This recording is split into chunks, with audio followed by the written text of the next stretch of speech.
ਜਦੋਂ ਵੀ ਗੱਲ ਦਾਦੇ ਪੋਤੇ ਦੀ ਆਉਂਦੀ ਹੈ ਤੇ ਹਮੇਸ਼ਾ ਪਿਆਰ ਝਲਕਦਾ। ਉਹ ਕਹਿੰਦੇ ਕਿ ਪੋਤੇ ਨੂੰ ਕਦੀ ਕੁਝ ਨਾ ਹੋਵੇ ਤੇ ਦਾਦੇ ਦੇ ਕੰਧਾੜੇ ਚੜ੍ਹ ਕੇ ਪੋਤਾ ਹਮੇਸ਼ਾ ਹੀ ਆਪਣਾ ਨਿੱਘ ਜਿਹੜਾ ਆ ਮਾਣਦਾ ਹੈ। ਲੇਕਿਨ ਅਕਸਰ ਹੀ ਇਸ ਪਿਆਰ ਦੇ ਵਿੱਚ ਇਹ ਵੀ ਸੋਚਿਆ ਜਾਂਦਾ ਕਿ ਪੋਤੇ ਨੂੰ ਬਾਹਰ ਭੇਜ ਦਿੱਤਾ ਜਾਵੇ, ਦੁਨੀਆ ਤੋਂ ਇਸ ਤਰ੍ਹਾਂ ਦੂਰ ਕਰ ਦਿੱਤਾ ਜਾਵੇ ਜਿੱਥੇ ਉਹਦੀ ਕੋਈ ਵੀ ਸਾਖ ਵੱਲ ਨਾ ਵੇਖ ਸਕੇ ਜਾਂ ਉਹਦੇ ਕੋਈ ਵੀ ਪ੍ਰੋਬਲਮ ਨਾ ਕੋਈ ਆ ਸਕੇ। ਤੁਸੀਂ ਸਭ ਕੁਝ ਛੱਡ ਕੇ ਵਾਪਸ ਆ ਗਏ, ਦਾਦਾ ਜੀ ਦੀ ਆਪਣੀ ਜੋ ਉਹਨਾਂ ਦੀ ਕੁਰਬਾਨੀ ਹੈ ਉਹ 'ਤੇ ਚੱਲਦੇ ਹੋਏ ਨਜ਼ਰ ਆ ਰਹੇ ਹੋ। ਸੰਤ ਗਿਆਨੀ ਕਰਤਾਰ ਸਿੰਘ ਜੀ ਖਾਲਸਾ ਪਿੰਡਰਾਂ ਵਾਲਿਆਂ ਨੇ ਬ੍ਰਹਮ ਗਿਆਨੀ ਸਨ, ਦੂਰਅੰਦੇਸ਼ੀ ਸੀ। ਪਤਾ ਸੀਗਾ ਕਿ ਇੰਦਰਾ ਦੇ ਹਿਰਦੇ ਦੇ ਵਿੱਚ ਕਪਟ ਹੈ ਤੇ ਇਹ ਹਮਲਾ ਕਰੇਗੀ। 84 ਦਾ ਸੰਘਰਸ਼ ਜੋ ਹੈ ਉਹਦੇ ਪ੍ਰਚਾਰ ਦੀ ਨੀਂਹ ਸੰਤ ਗਿਆਨੀ ਕਰਤਾਰ ਸਿੰਘ ਖਾਲਸਾ ਪਿੰਡਰਾਂ ਵਾਲਿਆਂ ਨੇ ਧਰੀ। 36 ਨਗਰ ਕੀਰਤਨ 36 ਪੰਜਾਬ ਦੇ ਵਿੱਚ ਤੇ 37ਵਾਂ ਰਾਮਲੀਲਾ ਮੈਦਾਨ ਹੁਕਮਰਾਨ ਦੇ ਹਿੱਕ ਤੇ ਚੜ ਕੇ ਡੰਕੀ ਦੀ ਚੋਟ ਤੇ ਸੰਤ ਗਿਆਨੀ ਕਰਤਾਰ ਸਿੰਘ। ਤੇ ਜਦੋਂ ਬੀਬੀ ਆਈ ਹੈ ਤੇ ਜਿਹੜੇ ਤਾਂ ਸੀ ਝੋਲੀ ਚੁੱਕ ਲੀਡਰ, ਉਹਨਾਂ ਨੇ ਗੱਲ ਆਖੀ ਕਿ ਸਾਡੇ ਵੱਡੇ ਭਾਗ ਬੀਬੀ ਜੀ ਤੁਸੀਂ ਇੱਧਰ ਆਏ ਹੋ। ਸੰਤ ਕਹਿੰਦੇ ਹੁਣ ਮੇਰੀ ਵੀ ਗੱਲ ਬੀਬੀ ਸੁਣ ਕੇ ਜਾ ਕਿ ਭਾਗ ਤੇਰੇ ਵੱਡੇ ਐ ਕਿ ਜੇ 9ਵੇਂ ਪਾਤਸ਼ਾਹ ਗੁਰੂ ਤੇਗ ਬਹਾਦਰ ਸਾਹਿਬ ਤੇਰੇ ਪੂਰਵਜਾਂ ਦੇ ਖਾਤਰ ਆਪਣੀ ਸ਼ਹੀਦੀ ਨਾ ਦਿੰਦੇ ਤੇ ਬੀਬੀ ਤੂੰ ਬੁਰਕੇ 'ਚ ਬੰਦ ਹੋ ਕੇ ਇੱਧਰ ਆਉਣਾ ਸੀ। ਅਹਿਸਾਨ ਮੰਨ, ਇਹ ਤਖਤ ਦਾ ਗੁਮਾਨ ਨਾ ਕਰ। ਜਿੰਨੇ ਤੇਰੇ ਸਰੀਰ ਤੇ ਰੋਮ ਨੇ ਓਨੀ ਵਾਰੀ ਆਪਣੇ ਆਪ ਨੂੰ ਗੁਰੂ ਤੇਗ ਬਹਾਦਰ ਸਾਹਿਬ ਤੋਂ ਤੂੰ ਵਾਰ ਦਵੇਂ, ਫਿਰ ਵੀ ਅਹਿਸਾਨ ਨਹੀਂ ਚੁਕਾ ਸਕਦੀ। ਸੁਣਿਆ ਤਾਂ ਅਸੀਂ ਇੱਕ ਪਿੰਡਰਾਂ ਵਾਲੇ ਦਾ ਤੇ ਗਿਆਨੀ ਜੈਲ ਸਿੰਘ ਨੂੰ ਇੰਦਰਾ ਪੁੱਛਦੀ ਆ ਹੈ ਕੌਣ ਆ ਜਿਹੜਾ ਖਰੀਆਂ ਸੁਣਾਈ ਜਾ ਰਿਹਾ ਮੈਨੂੰ, ਮੇਰੇ ਤਾਂ ਸਿਫਤਾਂ ਦੇ ਪੁੱਲ ਬਣ ਦਿੱਤੇ ਸੀਗੇ ਬਾਕੀ ਲੀਡਰਾਂ ਨੇ, ਇਹ ਕੌਣ ਆ? ਕਹਿੰਦੇ ਪਿੰਡਰਾਂ ਵਾਲਾ। ਤੇ ਕੰਬਣੀ ਛਿੜੀ ਇੰਦਰਾ ਗਾਂਧੀ ਨੂੰ। ਉਦੋਂ ਤੋਂ ਇੱਕ ਉਹਦੇ ਮਨ ਦੇ ਵਿੱਚ ਸੁਭਾਅ ਪੈਦਾ ਹੋ ਗਿਆ ਲਫ਼ਜ਼ ਜਿਹੜਾ ਪਿੰਡਰਾਂ ਵਾਲਾ ਹੈ ਉਹਦੇ ਖਿਲਾਫ, ਕਿਉਂਕਿ ਸੱਚ ਦੀ ਆਵਾਜ਼ ਪਿੰਡਰਾਂ ਵਾਲਾ ਬਣਿਆ। ਕਹਿੰਦੇ ਆ ਕਿ ਭਾਈ ਅਮਰੀਕ ਸਿੰਘ ਜੀ ਉਹਨਾਂ ਦੀ ਬਾਡੀ ਵੇਖੀ ਜਦੋਂ ਕਿਸੇ ਸਿੱਖ ਨੇ ਜਾ ਕੇ, ਕਹਿੰਦਾ ਇੱਕ ਵੀ ਗੋਲੀ ਭਾਈ ਅਮਰੀਕ ਸਿੰਘ ਜੀ ਦੇ ਪਿੱਠ 'ਚ ਨਹੀਂ ਸੀ ਹੈਗੀ, ਸਾਰੀਆਂ ਛਾਤੀ ਹਿੱਕ 'ਚ ਖਾਧੀਆਂ ਨੇ ਗੋਲੀਆਂ। ਐਂ ਕੀਤੇ ਜਾਂਦੇ ਨੇ ਮੁਕਾਬਲੇ ਤੇ ਹਜ਼ਾਰਾਂ ਦੀ ਗਿਣਤੀ ਦੇ ਵਿੱਚ ਫੌਜ ਜਿਹੜੀ ਵਿਛਾਈ ਉਹ ਵੱਖਰੀ। ਚਲੋ ਇਹ ਵਿਸ਼ਾ ਵੱਖਰਾ ਹੈ, ਪਰ ਕਹਿਣ ਤੋਂ ਭਾਵ ਤੁਸੀਂ ਮੈਨੂੰ ਪੁੱਛਿਆ ਸੀਗਾ ਕਿ ਕਿਤੇ ਮੇਲੇ ਲੱਗਣੇ ਬੰਦ ਤਾਂ ਨਹੀਂ ਹੋ ਜਾਣਗੇ, ਕਿਤੇ ਪ੍ਰਭਾਵ ਥੱਲੇ ਤਾਂ ਨਹੀਂ ਹੋ ਜਾਵੇਗਾ। ਸੋ ਮੈਂ ਕਹਿੰਦਾ ਕਿ ਸੂਰਬੀਰ ਬਲੀਆਂ ਦਾ ਇਤਿਹਾਸ ਕਦੀ ਨੀਵਾਂ ਨਹੀਂ ਹੋ ਸਕਦਾ। ਇਹਨਾਂ ਨੂੰ ਕਿਸੇ ਨੇ ਪੁੱਛਣਾ ਨਹੀਂਗਾ ਇੰਦਰਾ ਹੋਰਾਂ ਨੂੰ। ਹੋਰ 50 ਸਾਲਾਂ ਤੋਂ ਬਾਅਦ ਇੰਦਰਾ ਪਤਾ ਹੀ ਨਹੀਂ ਨਾਮ ਕਿਸ ਨੂੰ, ਪਰ ਸੰਤ ਜਰਨੈਲ ਸਿੰਘ, ਸੰਤ ਕਰਤਾਰ ਸਿੰਘ ਤੇ ਭਾਈ ਅਮਰੀਕ ਸਿੰਘ ਇਹ ਬੁਲੰਦੀਆਂ ਦੇ ਵਿੱਚ ਰਹਿਣਗੇ ਨਾਮ। ਇੱਕ ਮੈਂ ਬੇਨਤੀ ਜ਼ਰੂਰ ਕਰ ਦੂੰਗਾ ਕਿ ਉਹਨਾਂ ਨਾਲ ਮੇਰਾ ਕਦੀ ਮੇਲ ਨਾ ਕਰਿਓ ਜੇ ਉਹਨਾਂ ਦੇ ਚਰਨ ਧੂੜ ਵਰਗਾ ਵੀ ਨਹੀਂ। ਸਰਕਾਰਾਂ ਨੇ ਸਿੱਖਾਂ ਦਾ ਇਤਿਹਾਸ, ਪੰਜਾਬ ਦਾ ਵਿਲੱਖਣ ਇਤਿਹਾਸ, ਸਾਡਾ ਸੱਭਿਆਚਾਰ ਦਾ ਪ੍ਰਚਾਰ ਨਹੀਂ ਕਰਨਾ, ਸਾਡੀ ਮਾਂ ਬੋਲੀ ਪੰਜਾਬੀ ਦਾ ਜਿਹੜਾ ਇਹ ਪ੍ਰਚਾਰ ਨਹੀਂ ਕਰਨਾ, ਸਾਡੇ ਰੀਤੀ ਰਿਵਾਜ਼ਾਂ ਦਾ ਜੋ ਹੈ ਉਹ ਪ੍ਰਚਾਰ ਨਹੀਂ ਕਰਨਾ, ਉਹ ਸਾਡੇ ਤੇ ਜਿਹੜੀ ਉਹ ਜ਼ਿੰਮੇਵਾਰੀ ਪੈਂਦੀ ਹੈ। ਵਿਦੇਸ਼ਾਂ 'ਚ ਲੋਕ ਪੰਜਾਬੀ ਬੋਲਣਾ ਪਸੰਦ ਕਰਦੇ, ਅੰਗਰੇਜ਼ ਜਾਂ ਗੋਰੇ ਪੰਜਾਬੀ ਬੋਲ ਕੇ ਆਪਣੇ ਆਪ ਨੂੰ ਪ੍ਰਾਊਡ ਫੀਲ ਕਰਦੇ, ਤੇ ਇੱਥੇ ਦੇ ਲੋਕਾਂ ਨੂੰ ਕੀ ਉਹ ਇਸ ਤਰ੍ਹਾਂ ਦੀਆਂ ਚੀਜ਼ਾਂ ਲੱਗਦੀ ਕਿ ਪੰਜਾਬੀ ਬੋਲਣ ਲੱਗੇ ਕਿ ਉਹਨਾਂ ਨੂੰ ਸ਼ਰਮ ਆਉਂਦੀ। ਦੀਵੇ ਥੱਲੇ ਹਨੇਰਾ ਜੀ, ਹੋਰ ਮੈਨੂੰ ਕੀ ਆਖ ਸਕਦੇ? ਦੀਵੇ ਥੱਲੇ ਹਨੇਰਾ ਨਾ ਹੋਵੇ ਤੇ ਇੰਜ ਕਿਵੇਂ ਹੋ ਸਕਦਾ ਹੈ? ਤੁਸੀਂ ਇੱਕ ਗੱਲ ਵੀ ਕਰ ਰਹੇ ਸੀਗੇ ਕਿ ਜਦੋਂ ਸੰਤ ਜਰਨੈਲ ਸਿੰਘ ਖਾਲਸਾ ਪਿੰਡਰਾਂ ਵਾਲਾ ਨਾਲ ਗੱਲਬਾਤ ਹੋ ਰਹੀ ਸੀ ਕਿ ਇੱਕ ਲਾਈਨ ਖਿੱਚੀ ਗਈ ਸੀ ਕਿ ਪਰਿਵਾਰ ਵੇਖਿਆ ਜਾਵੇ ਤਾਂ ਕੌਮ ਵੇਖੀ ਜਾਵੇ, ਤੇ ਸੰਤ ਜਰਨੈਲ ਸਿੰਘ ਨੇ ਕਿਹਾ ਸੀ ਮੈਂ ਕੌਮ ਦੇਖਾਂਗਾ। ਕਿ ਲੱਗਦਾ ਕਿ ਇਸ ਤਰ੍ਹਾਂ ਦੀ ਲੀਕ ਖਿੱਚਣ ਦੀ ਜ਼ਰੂਰਤ ਹੈ। ਇੱਕ ਮੈਂ ਬੇਨਤੀ ਕਰ ਦਵਾਂ ਕਿ ਜਦੋਂ ਅਕਾਲ ਤਖਤ ਸਾਹਿਬ ਤੇ ਸ਼ਹੀਦਾਂ ਦਾ ਖੂਨ ਕਹਿੰਦੇ ਆ ਡੁੱਲਿਆ, ਖੂਨ ਨਹੀਂ ਆਈਡੀਓਲੋਜੀ ਡੁੱਲੀ ਹੈ। ਜਿੰਨਾ ਸਾਨੂੰ ਖਤਮ ਕਰਨ ਦੀ ਕੋਸ਼ਿਸ਼ ਕੀਤੀ ਗਈ ਉਹਨੇ ਅਸੀਂ ਵਧੇ ਫੜੇ। ਇੰਦਰਾ ਦਾ ਕਿਸੇ ਨੇ ਨਾਮ ਨਹੀਂ ਲੈਣਾ, ਮੜੀ ਤੇ ਨਹੀਂ ਥੁੱਕਣਾ ਇੰਦਰਾ ਦੀ। ਆ ਮੋਦੀ ਹੋਰਾਂ ਦਾ ਕਿਸੇ ਨੇ ਨਾਮ ਨਹੀਂ ਲੈਣਾ, ਵੈਦਿਆ ਦਾ ਕਿਸੇ ਨੇ ਨਾਮ ਨਹੀਂ ਲੈਣਾ, KPS ਗਿੱਲ ਦਾ ਤੇ ਬੇਅੰਤੇ ਬੁੱਚੜ ਦਾ ਕਿਸੇ ਨੇ ਨਾਮ ਨਹੀਂ ਲੈਣਾ, ਅਰਜਨ ਸਿੰਘ ਗਵਰਨਰ ਦਾ ਕਿਸੇ ਨੇ ਨਾਮ ਨਹੀਂ ਲੈਣਾ, ਜਿਹੜੇ ਪੰਜਾਬ ਦੇ ਵਿੱਚ ਸਿੱਖਾਂ ਦੇ ਵਿੱਚ ਗਦਾਰ ਹੋਏ ਨੇ। 5 ਤਰੀਕ ਨੂੰ ਬੜੇ ਬਹੀਆਂ ਖੜੀਆਂ ਕਰ ਕਰਕੇ ਉਧਰੋਂ ਭੱਜੇ ਨੇ, ਨੱਸੇ ਨੇ, ਉਹਨਾਂ ਦਾ ਕਿਸੇ ਨੇ ਨਾਮ ਨਹੀਂ ਲੈਣਾ। ਨਾਮ ਲੈਣਾ ਹੈ ਤੇ ਸੰਤ ਕਰਤਾਰ ਸਿੰਘ, ਸੰਤ ਜਰਨੈਲ ਸਿੰਘ ਤੇ ਭਾਈ ਅਮਰੀਕ ਸਿੰਘ ਦਾ, ਜਨਰਲ ਸੁਬੇਗ ਸਿੰਘ, ਬਾਬਾ ਠਾਰਾ ਸਿੰਘ ਤੇ ਸਮੂਹ ਜਿਹੜੇ ਸਿੱਖ ਸ਼ਹੀਦ ਨੇ ਉਹਨਾਂ ਦੇ ਮੇਲੇ ਲੱਗਦੇ ਰਹਿਣਗੇ ਤੇ ਝੰਡੇ ਜਿਹੜੇ ਆ ਬੁਲੰਦ ਹੁੰਦੇ ਰਹਿਣਗੇ। ਦਮਦਮੀ ਟਕਸਾਲ ਦੇ 13ਵੇਂ ਮੁਖੀ ਸੰਤ ਕਰਤਾਰ ਸਿੰਘ ਜੀ ਦੀ ਬਰਸੀ ਹਰ ਸਾਲ ਉਹਨਾਂ ਦੇ ਪਿੰਡ ਵਿੱਚ ਮਨਾਈ ਜਾਂਦੀ ਹੈ, ਜਿਸ ਨੂੰ ਲੈ ਕੇ ਲਗਾਤਾਰ ਹੀ ਪਰਿਵਾਰ ਵੱਲੋਂ ਬਹੁਤ ਵਧੀਆ ਉਪਰਾਲੇ ਜਿਹੜੇ ਨੇ ਉਹ ਕੀਤੇ ਜਾਂਦੇ ਨੇ। ਜੇਕਰ ਗੱਲ ਕੀਤੀ ਜਾਵੇ ਸੰਤ ਕਰਤਾਰ ਸਿੰਘ ਹੁਣਾਂ ਦੀ ਤਾਂ ਬਹੁਤ ਵੱਡੀ ਦੇਣ ਉਹਨਾਂ ਦੀ ਜਿਹੜੀ ਸੀਗੀ ਸਿੱਖੀ ਨੂੰ ਸੀ ਅਤੇ ਸਿੱਖ ਕੌਮ ਲਈ ਸੀ, ਕਿਉਂਕਿ ਜੇਕਰ 13ਵੇਂ ਮੁਖੀ ਦੀ ਗੱਲ ਕੀਤੀ ਜਾਵੇ ਜਾਂ 14ਵੇਂ ਮੁਖੀ ਸੰਤ ਜਰਨੈਲ ਸਿੰਘ ਖਾਲਸਾ ਭਿੰਡਰਾਂਵਾਲਾ ਦੀ ਗੱਲ ਕੀਤੀ ਜਾਵੇ ਤਾਂ ਉਹਨਾਂ ਨੂੰ ਪਿਤਾ ਜੀ ਕਹਿੰਦੇ ਸਨ। ਕਵਰਚਰ ਸਿੰਘ ਜੀ ਸਾਡੇ ਨਾਲ ਮੌਜੂਦ ਨੇ, ਉਹਨਾਂ ਦੇ ਹੀ ਪਰਿਵਾਰ ਦੇ ਅੰਸ਼ ਨੇ, ਗੱਲਬਾਤ ਕਰ ਲੈਂਦੇ ਆ। ਵੀਰ ਜੀ ਵਾਹਿਗੁਰੂ ਜੀ ਕਾ ਖਾਲਸਾ ਵਾਹਿਗੁਰੂ ਜੀ ਕੀ ਫਤਿਹ। ਵਾਹਿਗੁਰੂ ਜੀ ਕਾ ਖਾਲਸਾ ਵਾਹਿਗੁਰੂ ਜੀ ਕੀ ਫਤਿਹ ਜੀ। ਵੀਰ ਜੀ ਜਿਸ ਤਰ੍ਹਾਂ ਕਿ ਸਾਡੇ ਪੰਜਾਬ ਨੂੰ ਕਿਸੇ ਵੀ ਯੋਧੇ ਦੀ ਕਮੀ ਨਹੀਂ ਹੈ, ਤੁਸੀਂ ਉਹਨਾਂ ਯੋਧਿਆਂ ਦੇ ਪਰਿਵਾਰ 'ਚੋਂ ਜਿਨ੍ਹਾਂ ਨੇ ਸੀਸ ਦੇਣ ਲੱਗੇ 1 ਮਿੰਟ ਨਹੀਂ ਲਾਇਆ, ਕਿਸ ਤਰ੍ਹਾਂ ਦੇਖਦੇ ਹੋ ਹੁਣ ਉਹਨਾਂ ਦੀ ਬਰਸੀ ਮਨਾਉਣ ਜਾ ਰਹੇ ਹੋ? ਸੰਤ ਬਾਬਾ ਕਰਤਾਰ ਸਿੰਘ ਜੀ ਖਾਲਸਾ ਭਿੰਡਰਾਂਵਾਲੇ 13ਵੇਂ ਮੁਖੀ ਦਮਦਮੀ ਟਕਸਾਲ ਸਤਿਕਾਰਯੋਗ ਦਾਦਾ ਜੀ, ਉਹਨਾਂ ਦਾ ਸਾਲਾਨਾ ਜੋੜ ਮੇਲਾ ਹਰ ਸਾਲ 21 ਅਕਤੂਬਰ ਨੂੰ ਪਿੰਡ ਭੂਰਾ ਕੋਨਾ ਵਿਖੇ ਉਹਨਾਂ ਦੇ ਜਨਮ ਸਥਾਨ ਤਪ ਸਥਾਨ ਗੁਰਦੁਆਰਾ ਖਾਲਸਾ ਦਰਬਾਰ ਮਨਾਇਆ ਜਾਂਦਾ ਹੈ। ਇਸ ਸਾਲ ਵੀ ਉਸੇ ਉਤਸ਼ਾਹ ਦੇ ਨਾਲ ਮੈਂ ਸਮਝਦਾ ਕਿ ਹਰ ਸਾਲ ਉਹ ਉਤਸ਼ਾਹ ਦੇ ਵਿੱਚ ਵਾਧਾ ਹੀ ਹੁੰਦਾ, ਕੋਈ ਘਾਟਾ ਨਹੀਂ ਹੁੰਦਾ ਕਿਉਂਕਿ ਜੋ ਦੇਣ ਕਰਮਾਂ ਦੇ ਧਨੀ ਸਿੱਖ ਕੌਮ ਲਈ ਦੇ ਗਏ ਨੇ, ਜੋ ਕੁਰਬਾਨੀਆਂ ਕਰ ਗਏ ਨੇ, ਜੋ ਸੇਵਾਵਾਂ ਨਿਭਾ ਗਏ ਨੇ, ਉਹਨਾਂ ਨੂੰ ਰੈਪਲੀਕੇਟ ਜਾਂ ਡੁਪਲੀਕੇਟ ਜਾਂ ਉਹਨਾਂ ਨੂੰ ਭੁਲਾਇਆ ਨਹੀਂ ਜਾ ਸਕਦਾ। ਸੋ ਉਹਨਾਂ ਦੀ ਯਾਦ ਦੇ ਵਿੱਚ ਉਹਨਾਂ ਦਾ ਜੋ ਜੀਵਨ ਕਾਲ ਦੇ ਵਿੱਚ ਉਹਨਾਂ ਨੇ ਸੇਵਾਵਾਂ ਨਿਭਾਈਆਂ ਨੇ ਦਮਦਮੀ ਟਕਸਾਲ ਦੇ ਮੁਖੀ ਵਜੋਂ, ਤੇ ਜੋ ਉਹਨਾਂ ਨੇ ਸੇਧ ਦਿੱਤੀ ਹੈ, ਜੋ ਸਰਕਾਰਾਂ ਨੂੰ ਉਹਨਾਂ ਨੇ ਚੈਲੰਜ ਕੀਤੇ ਹੈ, ਜਦੋਂ ਕੋਈ ਹੋਰ ਚੈਲੰਜ ਕਰਨ ਵਾਲਾ ਹੈ ਨਹੀਂ ਸੀ, ਪੰਜਾਬ ਦੀ ਲੀਡਰਸ਼ਿਪ ਜਿਹੜੀ ਚੁੱਕ ਕੇ ਜੇਲ੍ਹਾਂ 'ਚ ਸਿੱਟ ਦਿੱਤੀ ਗਈ ਸੀ, ਉਸ ਸਮੇਂ ਦੇ ਵਿੱਚ ਵੀ ਜੋ ਯੋਗ ਅਗਵਾਈ ਸੰਤ ਕਰਤਾਰ ਸਿੰਘ ਜੀ ਖਾਲਸਾ ਭਿੰਡਰਾਂਵਾਲਿਆਂ ਨੇ, ਤੇ ਅਜਿਹੀਆਂ ਅਨੇਕਾਂ ਸਾਖੀਆਂ ਉਹ ਸੰਗਤਾਂ ਦੇ ਰੂਬਰੂ ਕਰੀਦੀਆਂ ਨੇ, ਤੇ ਕੋਸ਼ਿਸ਼ ਕਰੀਦੀ ਹੈ ਕਿ ਵੱਧ ਤੋਂ ਵੱਧ ਜੋ ਉਹਨਾਂ ਦੇ ਜੀਵਨ ਦੇ ਨਾਲ ਤਾਲੁਕ ਵਾਸਤਾ ਰੱਖਣ ਵਾਲੇ ਜਾਂ ਉਹਨਾਂ ਦੇ ਦਰਸ਼ਨ ਜਿਨ੍ਹਾਂ ਸਿੰਘਾਂ ਨੇ ਕੀਤੇ ਹੋਣ, ਉਹ ਵੀ ਸੰਗਤਾਂ ਨੂੰ ਉਧਰ ਸਟੇਜ ਤੋਂ ਸੰਬੋਧਨ ਹੋਣ। ਅਕਸਰ ਹੀ ਜਦੋਂ ਵੀ ਗੱਲ ਦਾਦੇ ਪੋਤੇ ਦੀ ਆਉਂਦੀ ਹੈ ਤੇ ਹਮੇਸ਼ਾ ਪਿਆਰ ਝਲਕਦਾ। ਉਹ ਕਹਿੰਦੇ ਕਿ ਪੋਤੇ ਨੂੰ ਕਦੀ ਕੁਛ ਨਾ ਹੋਵੇ ਤੇ ਦਾਦੇ ਦੇ ਕੰਧਾੜੇ ਚੜ੍ਹ ਕੇ ਪੋਤਾ ਹਮੇਸ਼ਾ ਹੀ ਆਪਣਾ ਨਿੱਘ ਜਿਹੜਾ ਆ ਮਾਣਦਾ ਹੈ। ਲੇਕਿਨ ਅਕਸਰ ਹੀ ਇਸ ਪਿਆਰ ਦੇ ਵਿੱਚ ਇਹ ਵੀ ਸੋਚਿਆ ਜਾਂਦਾ ਕਿ ਪੋਤੇ ਨੂੰ ਬਾਹਰ ਭੇਜ ਦਿੱਤਾ ਜਾਵੇ, ਦੁਨੀਆ ਤੋਂ ਇਸ ਤਰ੍ਹਾਂ ਦੂਰ ਕਰ ਦਿੱਤਾ ਜਾਵੇ ਜਿੱਥੇ ਉਹਦੀ ਕੋਈ ਵੀ ਸਾਖ ਵੱਲ ਨਾ ਵੇਖ ਸਕੇ ਜਾਂ ਉਹਦੇ ਕੋਈ ਵੀ ਪ੍ਰੋਬਲਮ ਨਾ ਕੋਈ ਆ ਸਕੇ। ਤੁਸੀਂ ਸਭ ਕੁਝ ਛੱਡ ਕੇ ਵਾਪਸ ਆ ਗਏ, ਦਾਦਾ ਜੀ ਦੀ ਆਪਣੀ ਜੋ ਉਹਨਾਂ ਦੀ ਕੁਰਬਾਨੀ ਹੈ ਉਹ 'ਤੇ ਚੱਲਦੇ ਹੋਏ ਨਜ਼ਰ ਆ ਰਹੇ ਹੋ। ਕਿਸ ਤਰ੍ਹਾਂ ਦਿਮਾਗ 'ਚ ਆਇਆ ਕਿ ਮੈਂ ਵਾਪਸ ਆਵਾਂ ਔਰ ਵਾਪਸ ਆ ਕੇ ਜਿਹੜੀ ਆ ਸਾਰੀ ਲੀਡਰਸ਼ਿਪ ਹੈ ਜਾਂ ਨੌਜਵਾਨਾਂ ਨੂੰ ਪ੍ਰੇਰਿਤ ਕੀਤਾ ਜਾਵੇ, ਇਹ ਕਿਸ ਤਰ੍ਹਾਂ ਦਿਮਾਗ 'ਚ ਆਇਆ ਤੁਹਾਡੇ? ਭਾਈ ਸਾਹਿਬ ਜੀ ਵੇਖੋ, ਜਦੋਂ ਗੁਰੂ ਨੇ ਸੇਵਾ ਲੈਣੀ ਹੈ ਨਾ, ਤੇ ਜਿਸ ਕੋਲੋਂ ਲੈਣੀ ਹੈ, ਨਾ ਉਸ ਸਮੇਂ ਤੋਂ ਪਹਿਲਾਂ ਤੇ ਨਾ ਉਸ ਬੰਦੇ ਤੋਂ ਬਾਵਜੂਦ ਤੇ ਹੋ ਸਕਦਾ ਹੈ। ਸੋ ਪਹਿਲਾਂ ਬਾਹਰ ਜਾਣ ਦੇ ਪ੍ਰੋਗਰਾਮ ਸੀ, ਪਹਿਲਾਂ ਕੈਨੇਡਾ ਸੀ, ਫਿਰ ਅਮਰੀਕਾ ਵੀ ਬਣਿਆ, ਦੋਵਾਂ ਤੋਂ ਫਿਰ ਜਦੋਂ ਮਨ ਉੱਠ ਗਿਆ ਤੇ ਗੁਰੂ ਮਹਾਰਾਜ ਨੇ ਜਦੋਂ ਸੇਵਾ ਲੈਣੀ ਹੁੰਦੀ ਹੈ ਉਦੋਂ ਪਤਾ ਨਹੀਂ ਚੱਲਦਾ ਸਮੇਂ ਦਾ, ਤੇ ਜ਼ਿੰਦਗੀ ਇੱਕਦਮ ਮੋੜ ਜਿਹੜਾ ਹੈ ਦੂਸਰਾ ਲੈ ਲੈਂਦੀ ਹੈ। ਸੋ ਜਿਵੇਂ ਭਾਈ ਸਾਹਿਬ ਭਾਈ ਅਮਰੀਕ ਸਿੰਘ ਜੀ ਸਤਿਕਾਰਯੋਗ ਤਾਇਆ ਜੀ ਆਲ ਇੰਡੀਆ ਸਿੱਖ ਸਟੂਡੈਂਟਸ ਫੈਡਰੇਸ਼ਨ ਦੀ ਅਗਵਾਈ ਕਰਦਿਆਂ, ਤੇ ਜੋ ਉਹਨਾਂ ਨੇ ਇੱਕ ਸਿੱਖੀ ਪ੍ਰਚਾਰ ਦੀ ਮੁਹਿੰਮ ਖੜੀ ਕੀਤੀ ਸੀ, ਤੇ ਜੋ ਗੱਤਕਾ ਸਿਖਲਾਈ, ਦੁਮਾਲਾ ਸਿਖਲਾਈ ਦੀ ਮੁਹਿੰਮ ਸ਼ੁਰੂ ਕੀਤੀ ਸੀ, ਇੱਕ ਪੰਜਾਬੀ ਮਾਂ ਬੋਲੀ ਦਾ ਪ੍ਰਚਾਰ ਉਹਨਾਂ ਨੇ ਸ਼ੁਰੂ ਕੀਤਾ ਸੀ, ਜਿਹਦੀ ਬਹੁਤ ਵੱਡੀ ਅੱਜ ਇੱਕ ਘਾਟ ਵੇਖਣ ਨੂੰ ਮਹਿਸੂਸ ਹੋ ਰਹੀ ਹੈ। ਤੇ ਜੇ ਗੁਰੂ ਮਹਾਰਾਜ ਨੇ ਇੰਨੀ ਕੁ ਚੇਤਨਤਾ ਬਖਸ਼ਿਸ਼ ਕੀਤੀ ਹੈ, ਇੰਨੀ ਕੁ ਸੁਚੇਤ ਅਵਸਥਾ ਬਖਸ਼ਿਸ਼ ਕੀਤੀ ਹੈ, ਫਿਰ ਸਾਡੀ ਜ਼ਿੰਮੇਵਾਰੀ ਬਣਦੀ ਹੈ ਕਿ ਉਸ ਫਲਸਫੇ ਤੇ ਉਸ ਸੋਚ ਦੇ ਉੱਤੇ ਪਹਿਰਾ ਦੇਣਾ ਜੋ ਸਾਡੇ ਵੱਡੇ ਵਡੇਰੇ ਸਾਨੂੰ ਦੇ ਗਏ ਨੇ। ਜਿੱਥੇ ਤੱਕ ਸੰਤ ਕਰਤਾਰ ਸਿੰਘ ਜੀ ਖਾਲਸਾ ਭਿੰਡਰਾਂਵਾਲਿਆਂ ਦੀ ਗੱਲ ਆ ਜਾਂਦੀ ਹੈ, ਮੇਰੇ ਕਰਮ ਇੰਨੇ ਨਹੀਂ ਸੀਗੇ ਕਿ ਉਹਨਾਂ ਦੇ ਮੈਂ ਦਰਸ਼ਨ ਕਰ ਸਕਦਾ, ਪਰ ਉਹਨਾਂ ਦੀਆਂ ਸਾਖੀਆਂ ਸੁਣਦੇ, ਉਹਨਾਂ ਦਾ ਜੀਵਨ ਦੀਆਂ ਬਾਤਾਂ ਸੁਣਦੇ ਹੀ ਜਿਹੜਾ ਏ ਉਹ ਬਚਪਨ ਬਤੀਤ ਹੋਇਆ ਏ। ਤੇ ਅੱਜ ਜੀ ਕਰਦਾ ਏ ਕਿ ਵੱਧ ਤੋਂ ਵੱਧ ਉਹਨਾਂ ਦੇ ਜਿਹੜੇ ਦਰਸਾਏ ਮਾਰਗ ਤੇ ਜਿਹੜਾ ਚੱਲਿਆ ਜਾ ਸਕੇ, ਗੁਰੂ ਮਹਾਰਾਜ ਦੇ ਦਰਸਾਏ ਮਾਰਗ ਤੇ, ਕਿਉਂਕਿ ਉਹਨਾਂ ਦਾ ਵੀ ਕੰਮ ਗੁਰੂ ਦੇ ਦਰਸਾਏ ਮਾਰਗ ਤੇ ਚੱਲਣ ਦੀ ਸੇਧ ਦੇਣਾ ਸੀ। ਸੋ ਇੱਕ ਮੈਂ ਬੇਨਤੀ ਜ਼ਰੂਰ ਕਰ ਦੂੰਗਾ ਕਿ ਉਹਨਾਂ ਨਾਲ ਮੇਰਾ ਕਦੀ ਮੇਲ ਨਾ ਕਰਿਓ ਜੇ, ਉਹਨਾਂ ਦੇ ਮੈਂ ਉਹਨਾਂ ਦੇ ਚਰਨ ਧੂੜ ਵਰਗਾ ਵੀ ਨਹੀਂ, ਮੈਂ ਕਿਣਕੇ ਜੋਗਾ ਵੀ ਨਹੀਂਗਾ, ਤੇ ਉਹ ਪਹਾੜ ਨੇ ਸੰਤ ਕਰਤਾਰ ਸਿੰਘ ਖਾਲਸਾ ਭਿੰਡਰਾਂਵਾਲੇ। ਪਰ ਹਰ ਇੱਕ ਸਿੱਖ ਦਾ ਬਣਦਾ ਹੁੰਦਾ, ਕਿਉਂਕਿ ਸੰਤ ਕੇਵਲ ਇੱਕ ਪਰਿਵਾਰ ਦਾ, ਇੱਕ ਕਿਸੇ ਨਗਰ ਦਾ ਨਹੀਂ ਹੁੰਦਾ, ਉਹ ਪੂਰੀ ਕੌਮ ਦਾ ਸੰਤ ਹੁੰਦਾ ਹੈ। ਜਿੰਨੇ ਵੇਖੋ ਸੰਤਾਂ ਨੇ ਕਦੀ ਧਰਮ ਵੇਖ ਕੇ ਕਿਸੇ ਨੂੰ ਸੇਧ ਨਹੀਂ ਦਿੱਤੀ। ਕੋਈ ਸੱਚਾ ਸੰਤ ਜਿਹੜਾ ਹੁੰਦਾ ਕਦੀ ਕਿਸੇ ਨੂੰ ਧਰਮ ਵੇਖ ਕੇ ਸੇਧ ਨਹੀਂ ਦਿੰਦਾ, ਉਹ ਜਾਤ ਪਾਤ ਤੋਂ ਉੱਤੇ ਹੁੰਦਾ ਹੈ ਤੇ ਨਿਰਪੱਖ ਹੁੰਦਾ ਹੈ। ਕਿਉਂਕਿ ਸਿੱਖ ਜਦੋਂ ਵੀ ਅਰਦਾਸ ਕਰਦਾ ਹੈ, ਅੰਤ ਦੇ ਵਿੱਚ ਭਾਵੇਂ ਅਰਦਾਸ ਜਿੰਨੀ ਮਰਜ਼ੀ ਲੰਬੀ ਹੋਏ, ਜਿਸ ਮਰਜ਼ੀ ਵਿਸ਼ੇ ਤੇ ਹੋਵੇ, ਤੇ ਅੰਤ ਦੇ ਵਿੱਚ ਕੀ ਕਹਿੰਦਾ ਹੈ ਕਿ ਨਾਨਕ ਨਾਮ ਚੜ੍ਹਦੀ ਕਲਾ, ਤੇਰੇ ਭਾਣੇ ਸਰਬੱਤ ਦਾ ਭਲਾ। ਸੋ ਉਸ ਫਲਸਫੇ ਦੇ ਉੱਤੇ ਪੈਰਾ ਦਿੰਦਾ ਇੱਕ ਸੰਤ ਤੇ ਸੇਧ ਦਿੰਦੇ ਨੇ। ਸੋ ਸਾਡਾ ਵੀ ਅੱਜ ਫਰਜ਼ ਬਣਦਾ ਹੈ ਤੇ ਆਪਣੇ ਜੋ ਵੱਡੇ ਵਡੇਰੇ ਨੇ ਤੇ ਉਹਨਾਂ ਦੇ ਜੀਵਨ ਵੱਲ ਵੇਖੀਏ। ਉਹਨਾਂ ਦੀ ਜੀਵਨ ਦੀ ਜੋ ਕਮਾਈ ਹੈ, ਸਭ ਤੋਂ ਔਖੀ ਕਮਾਈ ਹੈ ਸਿੱਖੀ ਕਮਾਉਣੀ। ਪੈਸਾ ਬੰਦਾ ਕਮਾ ਲੈਂਦਾ, ਕੋਠੀਆਂ ਕਮਾ ਲੈਂਦਾ, ਕਾਰਾਂ ਕਮਾ ਲੈਂਦਾ, ਪਰ ਸਿੱਖੀ ਕਮਾਉਣੀ, ਸੇਵਾ ਸਿਮਰਨ, ਤੇ ਉਸ ਚੀਜ਼ ਤੇ ਪਹਿਰਾ ਦੇਣਾ ਸਭ ਤੋਂ ਔਖਾ ਹੈ।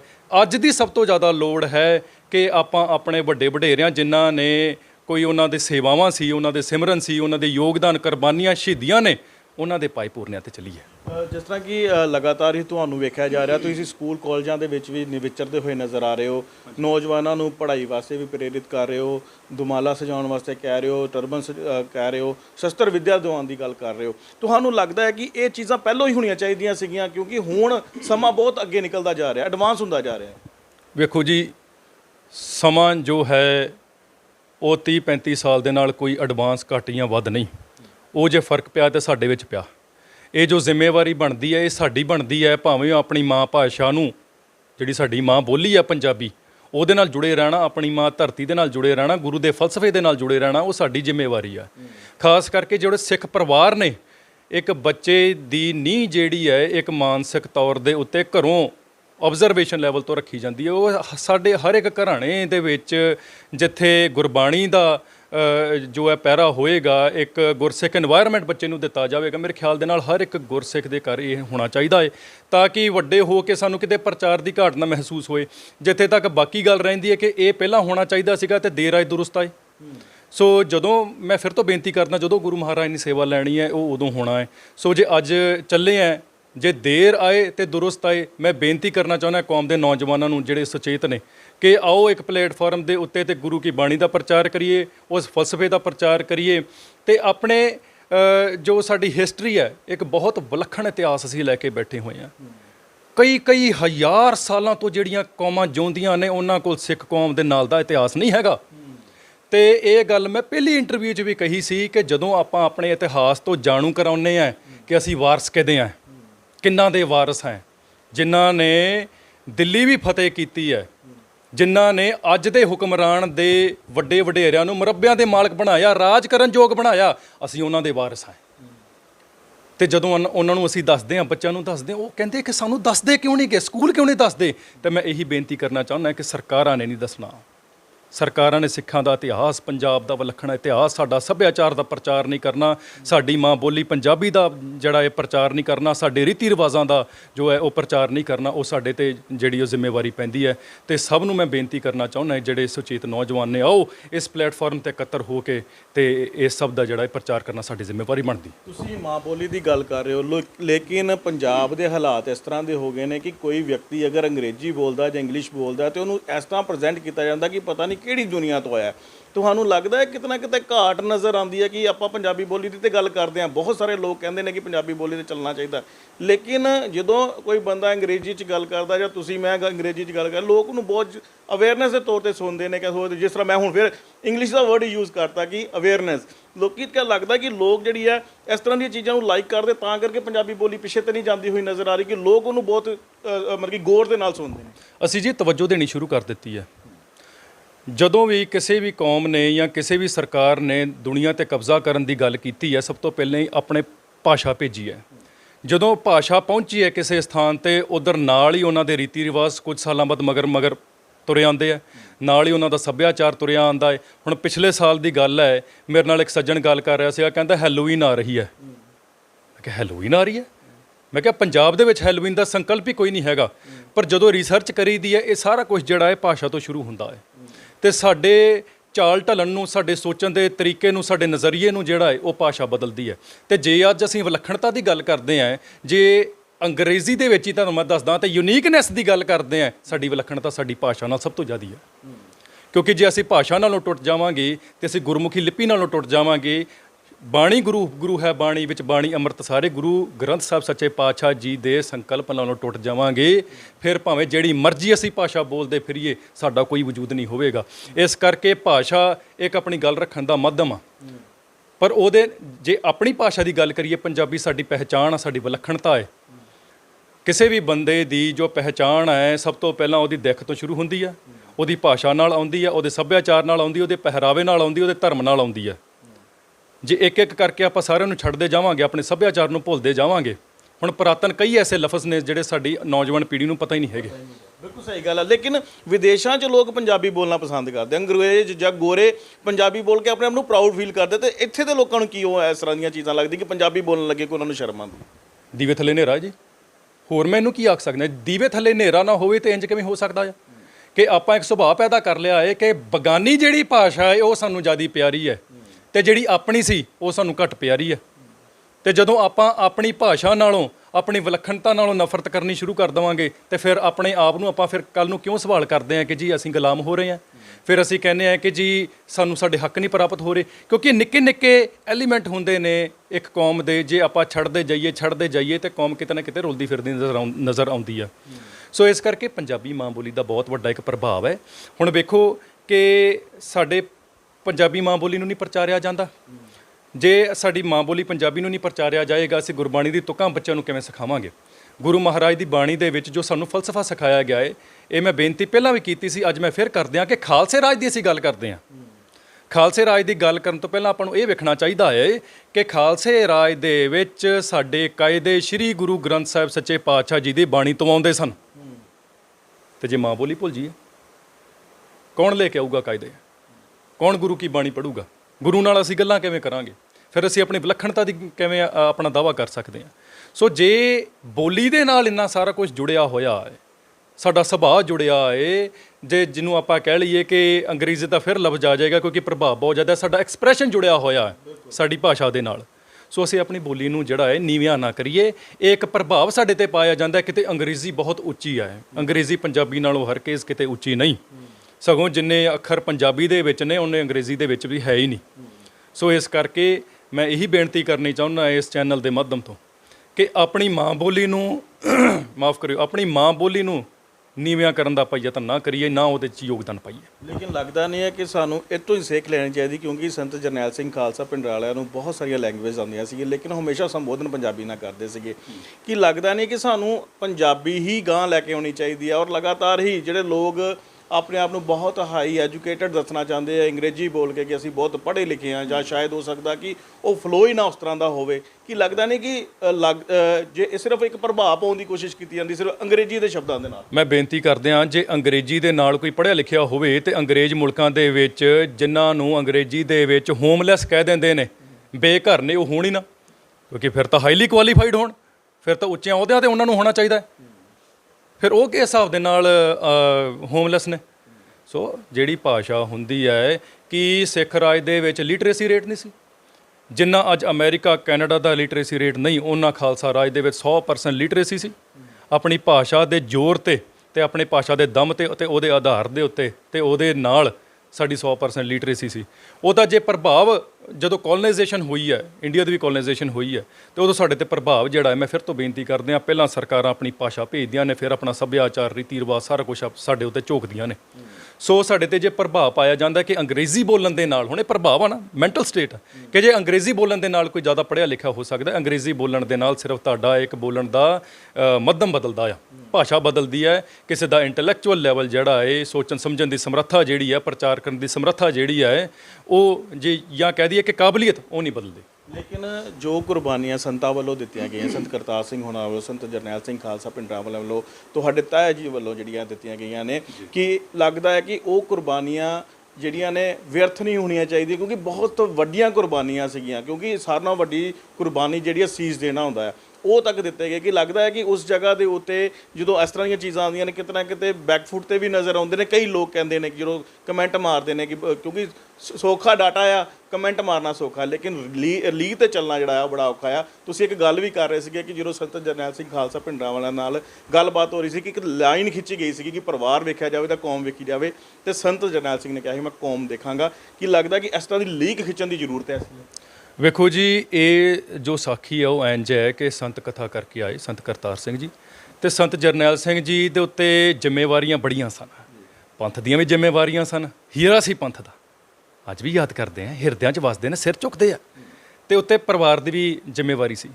ਪਰ ਜਦੋਂ ਕੌਮ ਨੂੰ ਸਮਰਪਿਤ ਹੋਣਾ ਹੋਏ, ਜਿਵੇਂ ਸੰਤ ਗਿਆਨੀ ਕਰਤਾਰ ਸਿੰਘ ਜੀ ਖਾਲਸਾ ਪਿੰਡਰਾਵਾਲਿਆਂ ਨੇ ਆਹ ਨਹੀਂ ਵੇਖਿਆ ਕਿ ਕੋਠਾ ਜਿਹੜਾ ਢੱਠਦਾ ਜਾ ਰਿਹਾ ਭੂਰਿਆਂ ਵਾਲਾ ਮੇਰਾ, ਬੱਚਿਆਂ ਨੂੰ ਖਾਣ ਨੂੰ ਹੈ ਕਿ ਨਹੀਂ ਹੈ, ਘਰ ਦੇ ਵਿੱਚ ਕੋਈ ਬਿਜਲੀ ਜਲਦੀ ਹੈ ਨਹੀਂ ਜਲਦੀ ਪਈ, ਉਸੇ ਹਿਸਾਬ ਦੇ ਨਾਲ ਸੇਵਾ ਤਾਂ ਹੁੰਦੀ ਹੈ ਜੇ ਇੰਜ ਮੁੜ ਕੇ ਫਿਰ ਪਰਿਵਾਰ ਪਿੱਛੇ ਨਹੀਂ ਵੇਖਿਆ।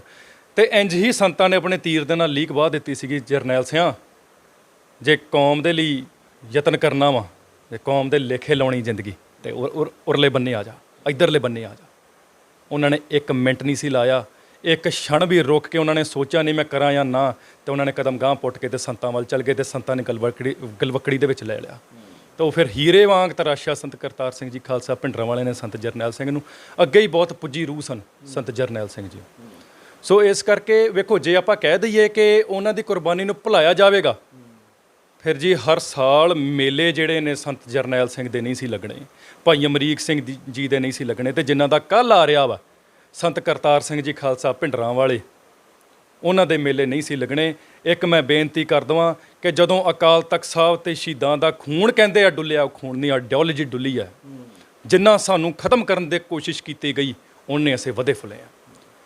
ਇੰਦਰਾ ਦਾ ਕਿਸੇ ਨੇ ਨਾਮ ਨਹੀਂ ਲੈਣਾ, ਮੜੀ ਤੇ ਨਹੀਂ ਥੁੱਕਣਾ ਇੰਦਰਾ ਦੀ ਕਿਸੇ ਨੇ, ਆ ਮੋਦੀ ਹੋਰਾਂ ਦਾ ਕਿਸੇ ਨੇ ਨਾਮ ਨਹੀਂ ਲੈਣਾ, ਵੈਦਿਆ ਦਾ ਕਿਸੇ ਨੇ ਨਾਮ ਨਹੀਂ ਲੈਣਾ, KPS ਗਿੱਲ ਦਾ ਤੇ ਬੇਅੰਤੇ ਬੁੱਚੜ ਦਾ ਕਿਸੇ ਨੇ ਨਾਮ ਨਹੀਂ ਲੈਣਾ, ਅਰਜਨ ਸਿੰਘ ਗਵਰਨਰ ਦਾ ਕਿਸੇ ਨੇ ਨਾਮ ਨਹੀਂ ਲੈਣਾ, ਜਿਹੜੇ ਪੰਜਾਬ ਦੇ ਵਿੱਚ ਸਿੱਖਾਂ ਦੇ ਵਿੱਚ ਗਦਾਰ ਹੋਏ ਨੇ।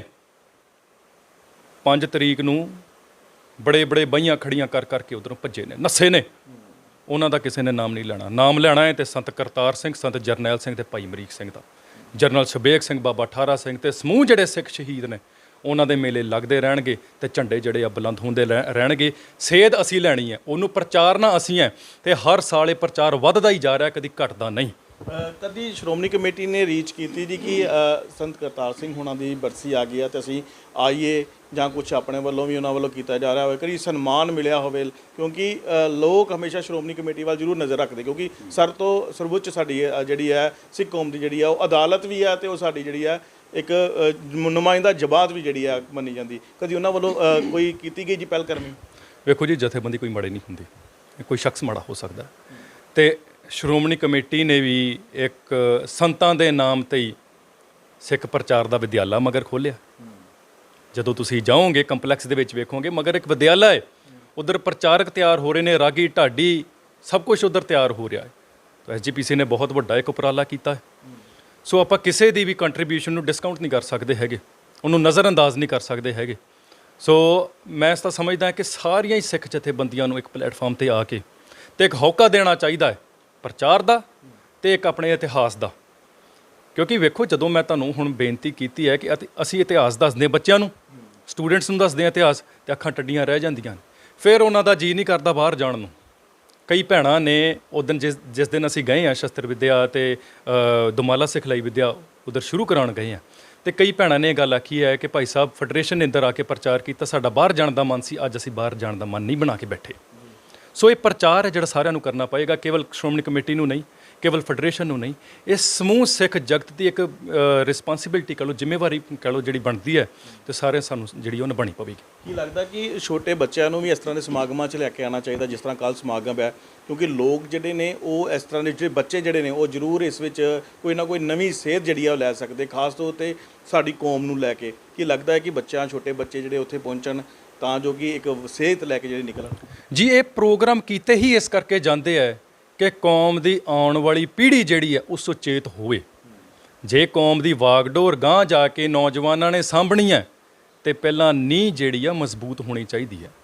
ਤੇ ਜੋ ਸਾਲਾਨਾ ਜੋੜ ਮੇਲੇ ਹੁੰਦੇ ਨੇ, ਸਮਾਗਮ ਹੁੰਦੇ ਨੇ, ਜਾਂ ਕੋਈ ਐਸੇ ਸੈਮੀਨਾਰ ਕਰਵਾਏ ਜਾਂਦੇ ਨੇ ਜਿਨ੍ਹਾਂ ਦੇ ਜੀਵਨ ਉੱਚੇ ਹੁੰਦੇ ਨੇ, ਉਹਨਾਂ ਤੇ ਇਹ ਸੇਧ ਦੇਣ ਲਈ ਕੀਤੇ ਜਾਂਦੇ ਨੇ। 90% ਕੰਮ ਪ੍ਰਚਾਰ ਦਾ ਹੁੰਦਾ। ਕੋਈ ਵੀ ਸੰਘਰਸ਼ ਵੇਖ ਲਓ ਭਾਈ ਸਾਹਿਬ ਜੀ, ਕੋਈ ਵੀ ਸੰਘਰਸ਼ ਵੇਖ ਲਓ, ਹੋਂਦ ਦੀ ਲੜਾਈ ਵੇਖ ਲਓ, ਹੱਕਾਂ ਦੀ ਮੰਗ ਦੀ ਕੋਈ ਲੜਾਈ ਵੇਖ ਲਓ, ਤੇ ਉਹਦੇ ਵਿੱਚ ਉਹਦਾ ਮੁੱਢ ਜਿਹੜਾ ਹੈ ਉਹ ਪ੍ਰਚਾਰ ਬਣਦਾ ਹੈ।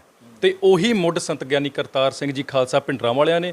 ਬ੍ਰਹਮ ਗਿਆਨੀ ਸਨ, ਦੂਰਅੰਦੇਸ਼ੀ ਸੀ, ਪਤਾ ਸੀਗਾ ਕਿ ਇੰਦਰਾ ਦੇ ਹਿਰਦੇ ਦੇ ਵਿੱਚ ਕਪਟ ਹੈ ਤੇ ਇਹ ਹਮਲਾ ਕਰੇਗੀ। 84 ਦਾ ਸੰਘਰਸ਼ ਜੋ ਹੈ ਉਹਦੇ ਪ੍ਰਚਾਰ ਦੀ ਨੀਂਹ ਸੰਤ ਗਿਆਨੀ ਕਰਤਾਰ ਸਿੰਘ ਖਾਲਸਾ ਭਿੰਡਰਾਂ ਵਾਲਿਆਂ ਨੇ ਧਰੀ। ਤੇ ਜਦੋਂ ਸਮਾਂ ਆਇਆ ਐਮਰਜੈਂਸੀ ਦਾ, ਜਦੋਂ ਚਾਰ ਕੋਈ ਦਸਤਾਰ ਬੰਨ੍ਹ ਕੇ ਸਿੱਖ ਇਕੱਠੇ ਨਹੀਂ ਸੀ ਹੋ ਸਕਦੇ, ਉਸ ਵੇਲੇ ਅੱਗੇ ਲਾ ਭਜਾਈ ਐਮਰਜੈਂਸੀ ਸੰਤ ਗਿਆਨੀ ਕਰਤਾਰ ਸਿੰਘ ਖਾਲਸਾ ਭਿੰਡਰਾਂ ਵਾਲਿਆਂ ਨੇ। 36 ਨਗਰ ਕੀਰਤਨ, 36 ਪੰਜਾਬ ਦੇ ਵਿੱਚ, ਤੇ 37ਵਾਂ ਰਾਮਲੀਲਾ ਮੈਦਾਨ ਹੁਕਮਰਾਨ ਦੇ ਹਿੱਕ ਤੇ ਚੜ੍ਹ ਕੇ ਡੰਕੇ ਦੀ ਚੋਟ ਤੇ ਸੰਤ ਗਿਆਨੀ ਕਰਤਾਰ ਸਿੰਘ।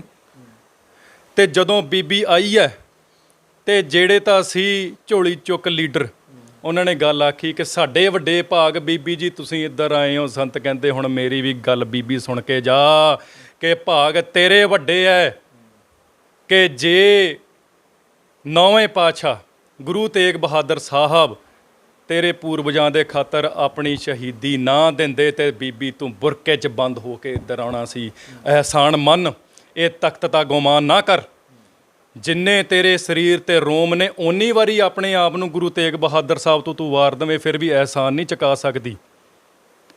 ਤੇ ਜਦੋਂ ਗੱਲ ਕੀਤੀ ਗਰੀਬੀ ਦੀ, ਅੱਜ ਆਪਾਂ ਆਰਥਿਕ ਸਮੱਸਿਆ ਦੇ ਵੀ ਗੱਲ ਕਰਦੇ ਆਂ, ਤੇ ਸੰਤ ਮਹਾਂਪੁਰਖਾਂ ਨੇ ਕਿਹਾ ਕਿ ਪੰਜਾਬ 'ਚੋਂ ਨਸ਼ਾ ਖਤਮ ਕਰ ਦਿਓ ਤੇ ਜਿਹੜੇ ਉਹ ਪੈਸੇ ਨੇ ਉਹ ਵਿੱਦਿਆ ਵੱਲ ਲਾਏ ਜਾਣ, ਡਿਵੈਲਪਮੈਂਟ ਵੱਲ ਲਾਏ ਜਾਣ, ਤੇ ਖੰਭ ਲਾ ਕੇ ਜਿਹੜੀ ਆ ਗਰੀਬੀ ਪੰਜਾਬ ਦੇ ਵਿੱਚੋਂ ਨਿਕਲ ਜਾਵੇਗੀ। ਸੁਣਿਆ ਤਾਂ ਅਸੀਂ ਇੱਕ ਭਿੰਡਰਾਂਵਾਲੇ ਦਾ ਤੇ ਗਿਆਨੀ ਜੈਲ ਸਿੰਘ ਨੂੰ। ਇੰਦਰਾ ਪੁੱਛਦੀ ਆ ਹੈ ਕੌਣ ਆ ਜਿਹੜਾ ਖਰੀਆਂ ਸੁਣਾਈ ਜਾ ਰਿਹਾ ਮੈਨੂੰ, ਮੇਰੇ ਤਾਂ ਸਿਫਤਾਂ ਦੇ ਪੁੱਲ ਬਣ ਦਿੱਤੇ ਸੀਗੇ ਬਾਕੀ ਲੀਡਰਾਂ ਨੇ, ਇਹ ਕੌਣ ਆ? ਕਹਿੰਦੇ ਭਿੰਡਰਾਂਵਾਲਾ।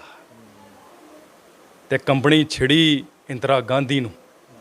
ਉਦੋਂ ਤੋਂ ਇੱਕ ਉਹਦੇ ਮਨ ਦੇ ਵਿੱਚ ਸੁਭਾਅ ਪੈਦਾ ਹੋ ਗਿਆ, ਲਫ਼ਜ਼ ਜਿਹੜਾ ਭਿੰਡਰਾਂਵਾਲਾ ਹੈ ਉਹਦੇ ਖਿਲਾਫ, ਕਿਉਂਕਿ ਸੱਚ ਦੀ ਆਵਾਜ਼ ਭਿੰਡਰਾਂਵਾਲਾ ਬਣਿਆ ਸੰਤ ਗਿਆਨੀ ਕਰਤਾਰ ਸਿੰਘ ਖਾਲਸਾ ਭਿੰਡਰਾਂਵਾਲੇ, ਜਿਨ੍ਹਾਂ ਦਾ ਸੰਘਰਸ਼ ਫਿਰ ਅੱਗੇ ਲੈ ਕੇ ਜਾ ਕੇ ਸੰਤ ਬਾਬਾ ਜਰਨੈਲ ਸਿੰਘ ਜੀ, ਮਰਦੇ ਮੁਜਾਹਿਦ 14ਵੇਂ ਮੁਖੀ ਦਮਦਮੀ ਟਕਸਾਲ। ਤੇ ਜਦੋਂ ਮੈਂ ਸਮਝਦਾ ਹਾਂ ਕਿ ਅਕਿਰਤ ਘਣਤਾ ਦੀਆਂ ਹੱਦਾਂ ਪਾਰ ਕਰ ਦਿੱਤੀਆਂ, ਕਿਉਂਕਿ ਜਿਸ ਕੌਮ ਨੇ 80% ਕੁਰਬਾਨੀਆਂ ਕੀਤੀਆਂ ਹੋਣ, ਦਿੱਲੀ ਫਤਿਹ ਕਰਕੇ ਇਹਨਾਂ ਦੀ ਝੋਲੀ ਦੇ ਵਿੱਚ ਪਾਈ ਹੋਵੇ, ਇਹਨਾਂ ਨੂੰ ਜ਼ਮੀਨਾਂ ਦੇ ਮਾਲਕ ਬਣਾਇਆ ਹੋਵੇ ਤੇ ਧਰਮ ਦੇ ਰਖਵਾਲੇ ਬਣੇ ਹੋਣ, ਮੈਂ ਸਮਝਦਾ ਕਿ ਜੇ ਮੈਂ ਇੱਕ ਗੱਲ ਕੱਟਦਾ ਹੋਇਆ, ਗੁਰੂ ਤੇਗ ਬਹਾਦਰ ਹਿੰਦ ਦੀ ਨਹੀਂ ਸ੍ਰਿਸ਼ਟੀ ਦੀ ਚਾਦਰ ਹੈ। ਗੁਰੂ ਤੇਗ ਬਹਾਦਰ, ਜੇ ਕਿਸੇ ਵੀ ਧਰਮ ਤੇ ਸੰਕਟ ਆਉਂਦਾ ਤੇ ਗੁਰੂ ਮਹਾਰਾਜ ਨੇ ਆਪਣੇ ਬਲੀਦਾਨ ਦੇਣ ਵੇਲੇ 2 ਮਿੰਟ ਨਹੀਂ ਸੀ ਸੋਚਣਾ। ਸੋ ਉਹਨਾਂ ਦੇ ਹੱਕਾਂ ਨੂੰ ਕੁਚਲਿਆ 47 ਤੋਂ ਬਾਅਦ, ਨਾਲ ਜਰਾਇਮ ਪੇਸ਼ਾ, ਨਾਲੇ 25-20, ਨਾਲੇ ਸਾਡੇ ਪਾਣੀਆਂ ਦੇ ਮਸਲੇ, ਇਲਾਕਿਆਂ ਦੇ ਮਸਲੇ, ਸਾਡੇ ਕੌਮੀਅਤ ਦੇ ਮਸਲੇ, ਵਿਲੱਖਣਤਾ ਦੇ ਸਾਡੇ ਮਸਲੇ ਆਉਣੇ ਸ਼ੁਰੂ ਹੋ ਗਏ। ਤੇ ਫਿਰ ਸਮਝ ਆ ਗਈ ਸੀਗੀ ਕਿ ਅਕਿਰਤ ਘਣਾ ਦੀ ਫੌਜ ਨੇ 1.5 ਲੱਖ ਦਾ ਜਦੋਂ ਘੇਰਾ ਪਾਇਆ ਏ ਤੇ 14ਵੇਂ ਮੁਖੀ ਨੇ ਉਹਨਾਂ ਹੀ ਲਫ਼ਜ਼ਾਂ ਤੇ ਪਹਿਰਾ ਦਿੱਤਾ ਸੰਤ ਗਿਆਨੀ ਕਰਤਾਰ ਸਿੰਘ ਜੀਆਂ ਤੇ ਕਿ ਸਿਰ ਜਾਵੇ ਤਾਂ ਜਾਵੇ, ਮੇਰਾ ਸਿੱਖੀ ਸਿਦਕ ਨਾ ਜਾਵੇ। ਉਸ ਸੰਕਲਪ ਨੂੰ ਅਗਾਂਹ ਵਧਾਇਆ, ਆਪ ਵੀ ਪ੍ਰਚਾਰ ਕੀਤਾ, ਦਿਨ ਰਾਤ ਪ੍ਰਚਾਰ ਕੀਤਾ ਸੰਤ ਜਰਨੈਲ ਸਿੰਘ ਖਾਲਸਾ ਭਿੰਡਰਾਂਵਾਲਿਆਂ ਨੇ। ਤੇ ਆਲ ਇੰਡੀਆ ਸਿੱਖ ਸਟੂਡੈਂਟਸ ਫੈਡਰੇਸ਼ਨ ਦੇ ਪ੍ਰਧਾਨ ਭਾਈ ਸਾਹਿਬ ਭਾਈ ਅਮਰੀਕ ਸਿੰਘ ਜੀ ਨੇ, ਭਰਾਵਾਂ ਨਾਲੋਂ ਵੱਧ ਪਿਆਰ ਸੀ ਉਹਨਾਂ ਦਾ। ਤੇ ਜਦੋਂ 5 ਤਰੀਕ ਨੂੰ ਭੱਜੇ ਹੱਥ ਖੜੇ ਕਰ ਕਰਕੇ ਕਈ ਗੈਰ, ਉਦੋਂ 6 ਤਰੀਕ ਨੂੰ, ਹੁਣ ਵੇਖੋ ਮੇਲੇ ਉਹਨਾਂ ਦੇ ਮਨਾਏ ਜਾਣੇ ਆ ਜਿਹੜੇ ਦਰਸ਼ਨੀ ਦਿਉੜੀ ਵੱਲ ਨੂੰ, ਟੈਂਕਾਂ ਵੱਲ ਨੂੰ ਗਏ। ਕਹਿੰਦੇ ਆ ਕਿ ਭਾਈ ਅਮਰੀਕ ਸਿੰਘ ਜੀ, ਉਹਨਾਂ ਦੀ ਬਾਡੀ ਵੇਖੀ ਜਦੋਂ ਕਿਸੇ ਸਿੱਖ ਨੇ ਜਾ ਕੇ, ਕਹਿੰਦਾ ਇੱਕ ਵੀ ਗੋਲੀ ਭਾਈ ਅਮਰੀਕ ਸਿੰਘ ਜੀ ਦੇ ਪਿੱਠ 'ਚ ਨਹੀਂ ਸੀ ਹੈਗੀ, ਸਾਰੀਆਂ ਛਾਤੀ ਹਿੱਕ 'ਚ ਖਾਧੀਆਂ ਨੇ ਗੋਲੀਆਂ।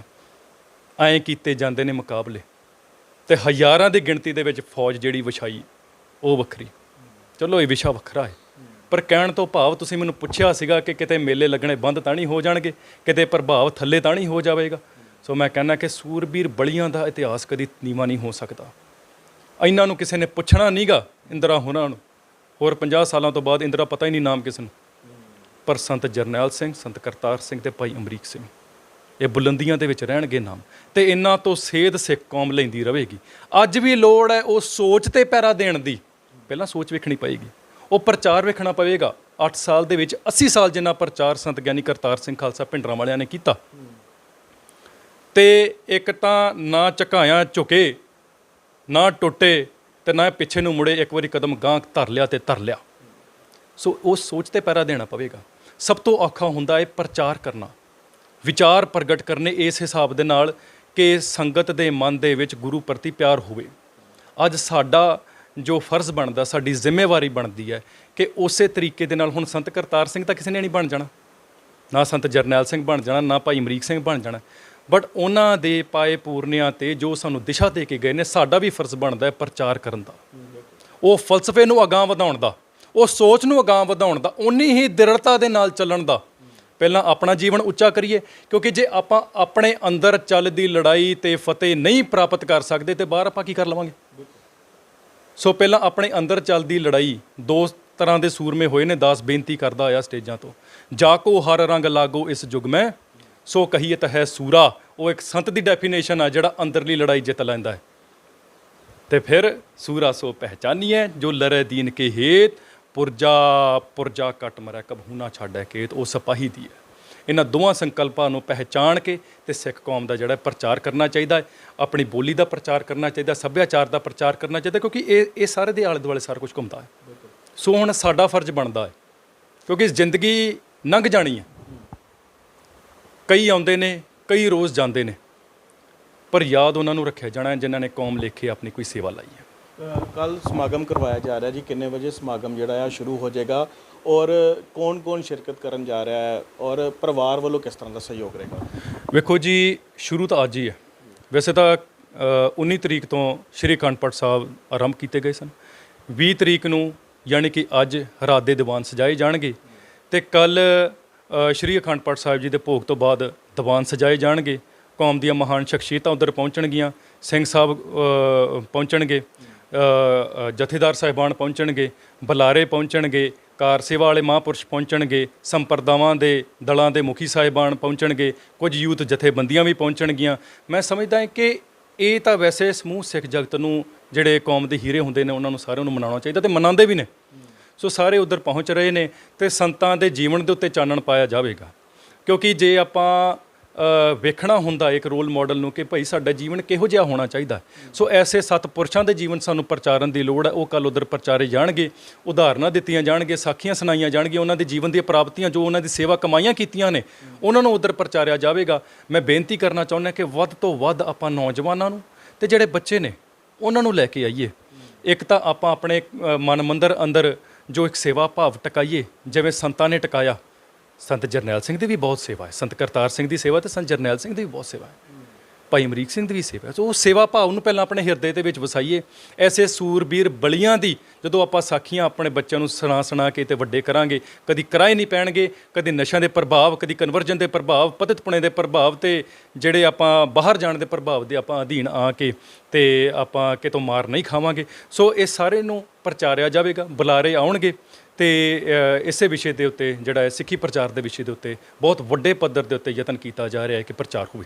ਬਿਲਕੁਲ ਜੀ, ਸੰਤ ਕਰਤਾਰ ਸਿੰਘ ਹੁਣਾਂ ਦਾ ਕੱਲ੍ਹ ਜੋ ਹੈ ਉਹਨਾਂ ਦੇ ਜੱਦੀ ਪਿੰਡ ਦੇ ਵਿੱਚ ਜਿਹੜਾ ਇੱਕ ਸਮਾਗਮ ਜਿਹੜਾ ਹੈ ਉਹ ਮਨਾਇਆ ਜਾ ਰਿਹਾ। ਪਰਿਵਾਰ ਵੱਲੋਂ ਹਮੇਸ਼ਾ ਹੀ ਸਹਿਯੋਗ ਜਿਹੜਾ ਹੈ ਉਹ ਕੀਤਾ ਜਾਂਦਾ ਹੈ ਅਤੇ ਖਾਸ ਤੌਰ 'ਤੇ ਹੁਣ ਨੌਜਵਾਨਾਂ ਨੂੰ ਵੀ ਇਹੀ ਬੇਨਤੀ ਕੀਤੀ ਗਈ ਕਿ ਉਹ ਇਸ ਸਮਾਗਮ 'ਚ ਪਹੁੰਚਣ ਤਾਂ ਜੋ ਕਿ ਇੱਕ ਅਲੱਗ ਹੀ ਮੈਸੇਜ ਜਿਹੜਾ ਆ ਉਹ ਦਿੱਤਾ ਜਾ ਸਕੇ, ਤਾਂ ਜੋ ਕਿ ਨੌਜਵਾਨ ਜਿਹੜੇ ਨੇ ਪਤਿਤ ਪੁਣੇ ਵੱਲ ਜਾ ਰਹੇ ਨੇ ਜਾਂ ਨਸ਼ੇ ਵੱਲ ਜਾ ਰਹੇ ਨੇ ਉਹਨਾਂ ਨੂੰ ਸਹੀ ਸੇਧ 'ਤੇ ਜਿਹੜਾ ਆ ਲਿਆਂਦਾ ਜਾ ਸਕੇ। ਲੇਕਿਨ ਲਗਾਤਾਰ ਹੀ ਅਸੀਂ ਦੇਖਦੇ ਹਾਂ ਕਿ ਬਹੁਤ ਸਾਰੇ ਲੋਕ ਇਸ ਤਰ੍ਹਾਂ ਦੇ ਵੀ ਨੇ ਜਿਹੜੇ ਪ੍ਰਭਾਵਿਤ ਹੋ ਕੇ ਬਹੁਤ ਜ਼ਿਆਦਾ ਆਪਣੇ ਆਪ ਨੂੰ ਚੇਂਜ ਜਿਹੜਾ ਆ ਉਹ ਕਰਦੇ ਨੇ।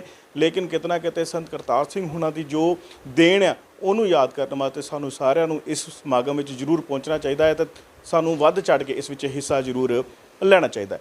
ਕੈਮਰਾਮੈਨ ਵੰਸ਼ ਦੇ ਨਾਲ ਗੁਰਪ੍ਰੀਤ ਸਿੰਘ, ਪੰਜਾਬੀ ਲੋਕ ਚੈਨਲ, ਅੰਮ੍ਰਿਤਸਰ।